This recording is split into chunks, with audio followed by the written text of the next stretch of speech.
voting 57 to 43 in favor of conviction. It fell just 10 votes short of the two-thirds majority needed. During the trial, Democratic House managers argue the former president laid the foundation for the January 6th attack on the U.S. Capitol weeks in advance. After voting against conviction, Republican Senate Minority Leader Mitch McConnell condemned Mr. Trump's actions and said he was still liable and responsible for everything he did while in office. The leader of the free world cannot spend weeks thundering that shadowy forces are stealing our country and then feign surprise when people believe him and do reckless things. This was an intensifying crescendo of conspiracy theories orchestrated by an outgoing president who seemed determined to either overturn the voters' decision or else torch our institutions on the way out. On Sunday, House managers defended their handling of the case. I think it was a dramatic success in historical terms. It was the largest impeachment conviction vote in U.S. history. It was by far the most bipartisan majority that's ever assembled in the Senate. But I think that we successfully prosecuted him and convicted him in the court of public opinion and in the court of history. After the impeachment trial, Mr. Trump criticized Democrats in a statement Saturday night. It reads, quote, "One political party in America is given a free pass to denigrate the rule of law, defame law enforcement, cheer mobs, excuse rioters, and transform justice into a tool of political vengeance." But Mr. Trump's legal troubles are not over. He's facing a slew of federal and civil lawsuits, including a new probe by Georgia's district attorney. She's investigating his attempt to pressure local officials to overturn the results of the 2020 election. For more on this, let's bring in Leslie Sanchez and Ashley Allison. Leslie is a CBS News political analyst. Ashley is a former senior advisor on the Biden transition team. Leslie, I want to start with you. Senate Minority Leader Mitch McConnell obviously has pull with the party and how they vote. If McConnell thought President Trump was guilty of inciting the insurrection, as he seemed to imply, why didn't he vote to convict?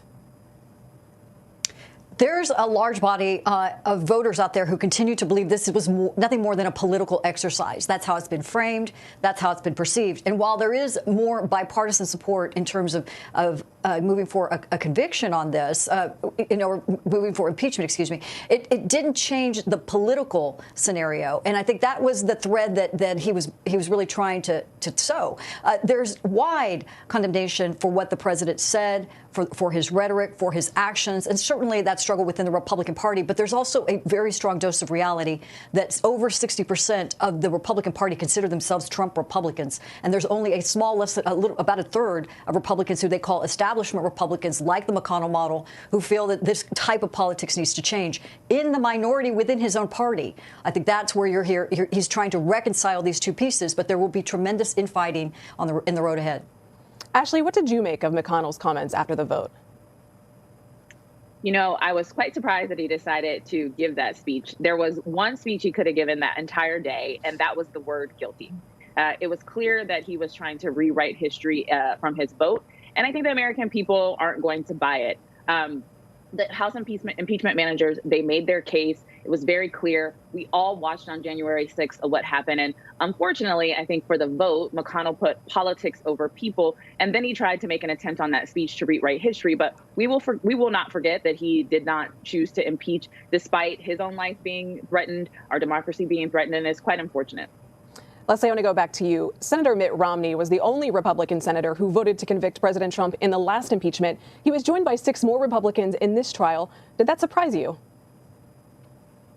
Not at all. It speaks to that minority within the Republican Party that a lot of people call the establishment Republicans, right? The never-Trumpers. I'm not going to say Romney's going to be in that camp, but he certainly has had his very vocal criticisms of the former president.